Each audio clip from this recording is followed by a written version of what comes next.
नमस्कार, मैं हूं पुण्य प्रसून वाजपेयी।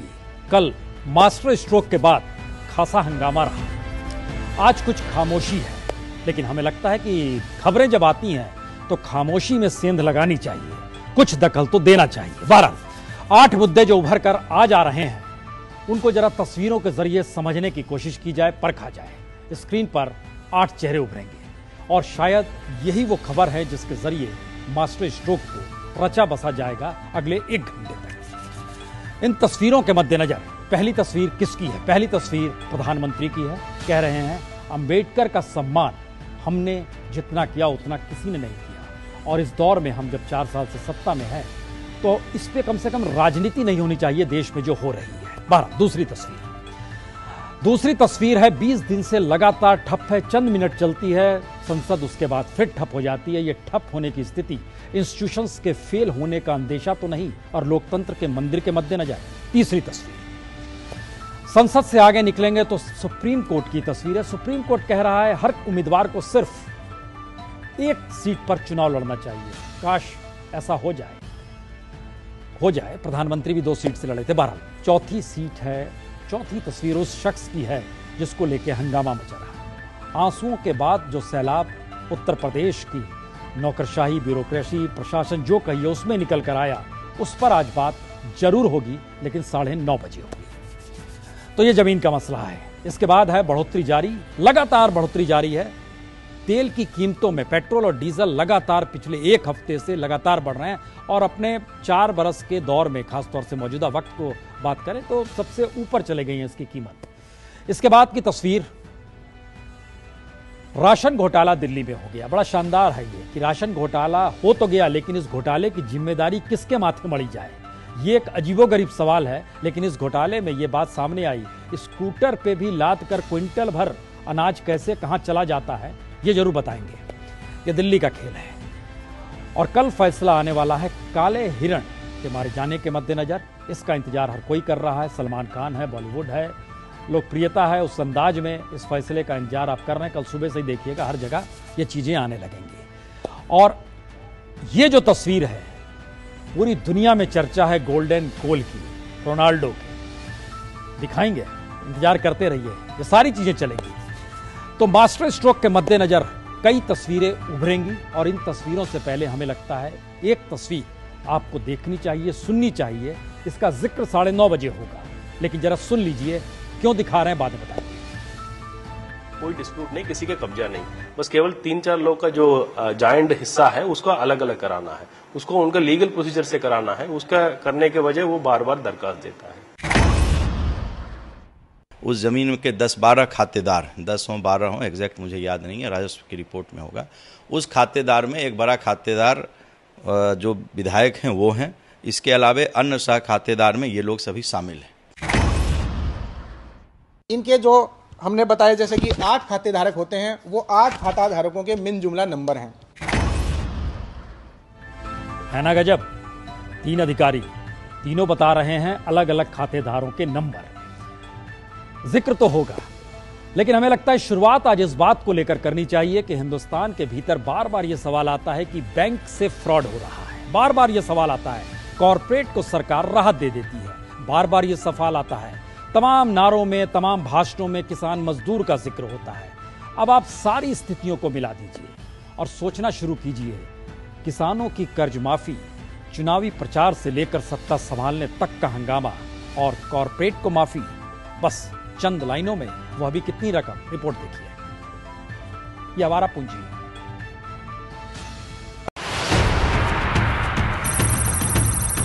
तो इस रकम को गौर से पढ़ लीजिए। यह है 2,41,911 करोड़, और ये वो रकम जो कॉरपोरेट्स को दी गई, और ये वो रकम जिसे सार्वजनिक क्षेत्र के बैंकों ने पट्टे खाते में डाल दिया। और ये जानकारी खुद वित्त राज्य मंत्री शिव प्रताप शुक्ला ने राज्यसभा में लिखित जानकारी में दी है। दरअसल याद कीजिए तो 2014-15 से सितंबर 2017 के बीच के एनपीए को बैंकों ने पट्टे खाते में डाला है, और पूंजीवाद के साए तले सिर्फ कॉरपोरेट के कर्ज को पट्टे खाते में डालने या कर्ज माफ करने तक का मामला सीमित नहीं है। कुछ पन्नों को और पलटिए और याद कीजिए संतोष गंगवार ने राज्यसभा में 16 जून 2016 को क्या कहा था। उन्होंने कहा उद्योगों को 3 बरस 2013-14 से लेकर 16-17 तक के बीच में 17,15,000 करोड़ रुपए की टैक्स माफी दे दी गई। तो अगला सवाल यही, क्या राजनीति की बिसात पर कॉर्पोरेट ही वजीर है और किसान गरीब सिर्फ मोहरा? क्योंकि किसान ना तो निवेश का भरोसा दे सकता है और ना ही राजनीतिक चंदा दे सकता है। ध्यान दीजिए तो देश के राजनीतिक दलों को पिछले 4 बरस के दौरान औद्योगिक घरानों से 956 करोड़ 77 लाख रुपए चंदे मिले। यह राशि इन दलों को ज्ञात स्रोतों से प्राप्त कुल राशि का 89% है। इसमें सबसे ज्यादा 705 करोड़ 81 लाख रुपए चंदा बीजेपी को मिला। लेकिन किसान चंदा तो दे नहीं सकता, उसे फसल बोने के लिए कर्ज चाहिए। और ऐसे में दिलचस्प है कि नवंबर 2016 में तत्कालीन कृषि राज्य मंत्री पुरुषोत्तम रुपाला ने ये जानकारी दी कि किसानों पर कुल 12,60,000 करोड़ रुपए का कर्ज है, जिसमें 9,57,000 रुपए का कर्ज कॉमर्शियल बैंकों से लिया गया है।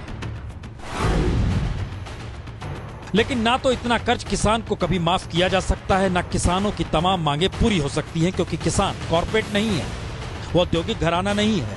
किसान सिर्फ और सिर्फ आश्वासन के बूते जीने को मजबूर है, क्योंकि कोई और चारा नहीं। मैंने अपना जो कुछ फाइनल था सब करके और न्यू ड्यूज ले लिया और उसके बाद अब फिर दोबारा नो कह रहे भाई पैसा जमा करो। क्या अधिकारियों का यो कहना था जी कि यो तो जी देना पड़ेगा तुमने दोबारा, हम कहाँ से दे जी अब जा। नहीं जी, हम देने में सक्षम नहीं है। हम न्यू पूछना चाह रहे माफ क्यों करे थे जो अब दोबारा फिर आगे।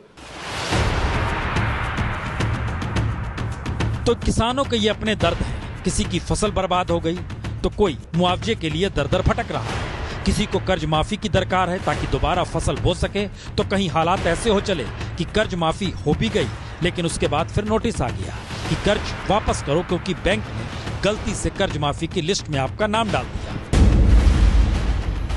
मैं उत्तर प्रदेश की सरकार के पास सबसे पहला काम किसानों की कर्ज माफी का करवा के रहूंगा।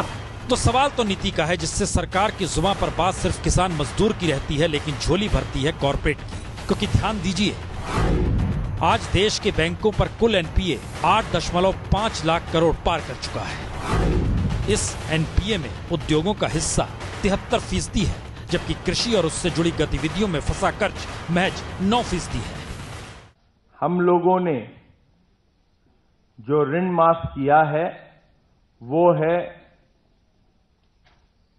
30 करोड़ 739 करोड़ रुपए की है, 30729 करोड़। लेकिन किसानों की कर्ज माफी के छोटे ऐलान पर भी बैंकिंग दिग्गज कभी भी ये कहने से नहीं चूकते कि इससे तो बैंकिंग सिस्टम गड़बड़ा जाएगा। लेकिन दूसरी तरफ उद्योगों को राहत देने की वकालत और कोई नहीं बल्कि खुद मुख्य आर्थिक सलाहकार सार्वजनिक मंचों से करते हैं। पिछले दिनों ही कोच्चि में मुख्य आर्थिक सलाहकार अरविंद सुब्रमण्यम भाषण दे रहे थे, जिसमें उन्होंने कहा सरकार को बड़े कॉर्पोरेट कर्जदारों को राहत देने की जरूरत है। आपको उन कर्जों को माफ करने में सक्षम होना चाहिए, क्योंकि पूंजीवाद इसी तरह से काम करता है। लोग गलतियां करते हैं, उन्हें कुछ हद तक माफ किया जाना चाहिए। तो ऐसे में फिर क्या याद करें विजय माल्या और नीरव मोदी को, जो कारोबारी थे लेकिन ढीले बैंकिंग तंत्र को फ्रॉड करके चूना लगाकर निकल भागे। और बैंकों को इसलिए डर नहीं क्योंकि पूंजीवाद इसी तरह चलता है। खबरों के दौर में ना रहिए बेखबर, हर खबर की हम लेंगे खबर। मेरे साथ जुड़िए रात 9 बजे मास्टर स्ट्रोक सिर्फ एबीपी न्यूज पर।